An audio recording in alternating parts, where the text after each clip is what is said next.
selamat pagi. Bertemu lagi bersama Ibu di mata pelajaran TIK.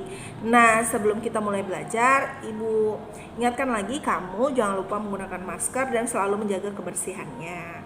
Oke, Ibu doakan semoga kita selalu sehat-sehat ya sampai bertemu nanti ketika pembelajaran sudah seperti biasa. Oke, langsung saja. Minggu lalu kita belajar tentang berkomunikasi. Nah, minggu lalu Ibu minta kamu untuk berkomunikasi secara langsung dengan kakak kamu, abang kamu, atau orang tua kamu. Terima kasih ya buat yang sudah mengirimkan tugasnya.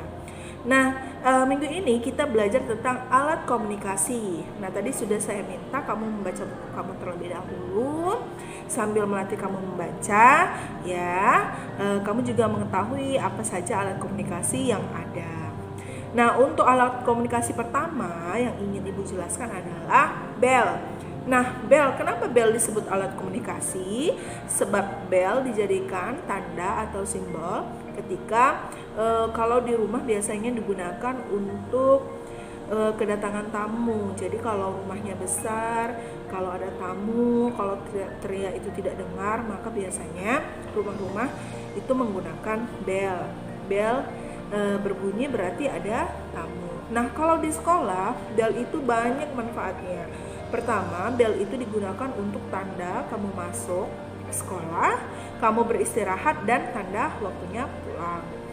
Yang kedua adalah handy talkie. Handy talkie atau HT itu adalah alat komunikasi juga.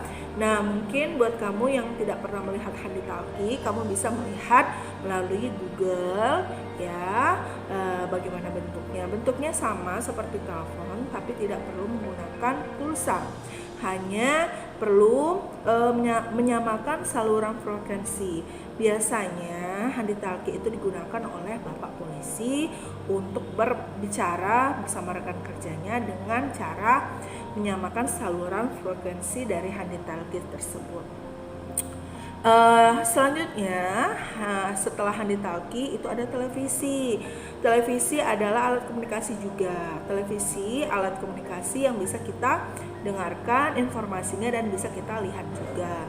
Nah, biasanya setelah kamu melihat berita, kamu akan tahu kan hal-hal apa saja yang terjadi.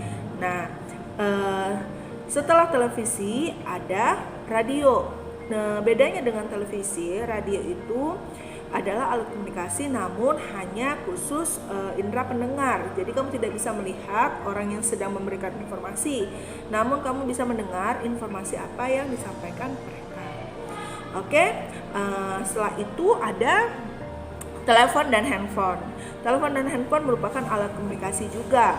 Namun bedanya telepon hanya bisa digunakan berkomunikasi dengan cara mendengarkan suara. Namun, kalau handphone di masa kini bisa sambil bertatap muka melalui video. Nah, namun syaratnya ketika handphone kamu gunakan, kamu harus memiliki akses internet. Kalau telepon itu tidak perlu, kamu hanya cukup menggunakan kabel yang disambungkan oleh penyedia jasa layanan telepon.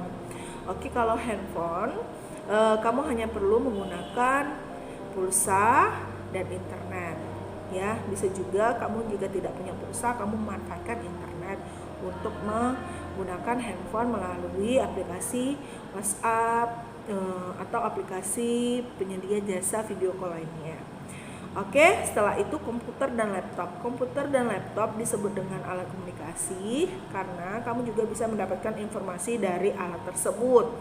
Komputer dan laptop itu biasanya dibantu dengan penggunaan internet juga agar kamu bisa mencari informasi melalui Google. Oke, jika ada pertanyaan silakan langsung kamu tanyakan lewat WA ya. Jika tidak, tugas kamu minggu ini adalah berkomunikasi menggunakan alat. Boleh kalau di rumah kamu punya alat komunikasi bel, kamu bisa mencontohkan melalui percakapan dengan singkat, atau yang paling mudah kamu boleh membuat praktek komunikasi menggunakan telepon atau handphone. Mintalah bantuan orang tua kamu, kakak kamu, atau abang kamu menggunakan komunikasi menggunakan alat komunikasi handphone atau telepon.